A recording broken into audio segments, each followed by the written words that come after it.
Pavlenko. Votre matinale info sur Europe 1. Carte blanche à Catherine Ney. Bonjour Catherine. Bonjour Dimitri, bonjour à tous. Le fait du jour, on en parle depuis ce matin sur Europe 1, c'était la présentation hier par Emmanuel Macron de son programme de candidat lors d'une conférence de presse qui a duré plus de 4 heures.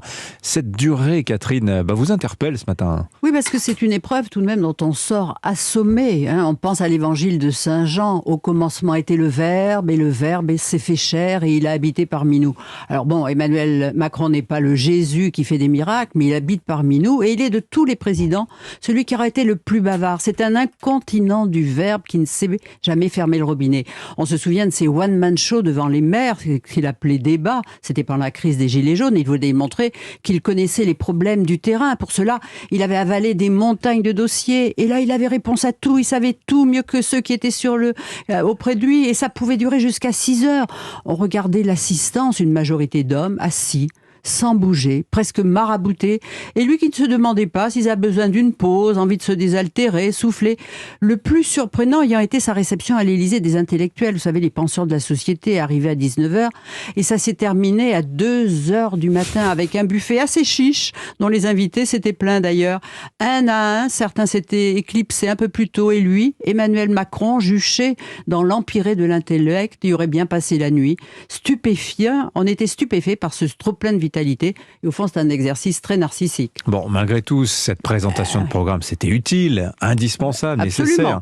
Pour un président qui ne fait pas campagne, trop occupé par la guerre en Ukraine, de dire ce qu'il va faire s'il est réélu. Oui, bien sûr, mais vous voyez que la guerre ne fait que le renforcer. Et c'est une prime pour lui, le sortant. Mais même avant l'invasion russe, sa réélection s'annonçait de loin comme la plus probable, sachant que tout ce que l'on serait en droit de lui reprocher lui aura finalement servi. Son quoi qu'il en coûte, face à la pandémie du Covid, cette ouverture des vannes de la défense l'ont consacré protecteur de la nation. Quand on aime, on ne compte pas. Pas une sortie en province sans qu'il sorte son carnet de chèques. Hier encore, il a aligné des milliards d'investissements financés comme en mystère. Et il y a un mot qu'il n'a pas prononcé, c'est la dette. Mais là, il joue sur du velours. Parce que dans la tête des Français, ça n'existe pas. Puisqu'ils le disent, l'argent, on en trouve, puisque toujours, c'est bien qu'il y en a. Le fameux argent magique. Alors son programme maintenant, il est intéressant. Retraite à 65 ans, les droits de succession à baisser, le RSA contre du travail, la suppression de la redevance publique, la contribution au service public, plein de choses qui peuvent intéresser les Français, Catherine. Oui, et ce matin, sur notre antenne, on en a fait un récapitulatif, mais la plupart des réformes, c'est vrai, sont du copier-coller du programme de Valérie Pécresse, qui a raison de s'en plaindre, c'est de la contrefaçon, dit-elle. Alors, est-il de droite, de gauche? Il s'en fiche, il le dit royalement, totalement, présidentiellement. Oui, ce qui est une manière aussi de se ficher des autres candidats. Mais c'est un président coucou, vous voyez, sa formule plus fort et heureux tous ensemble, c'est presque le copier-coller du candidat communiste, Fabien Roussel. Là où il s'en fiche, là aussi.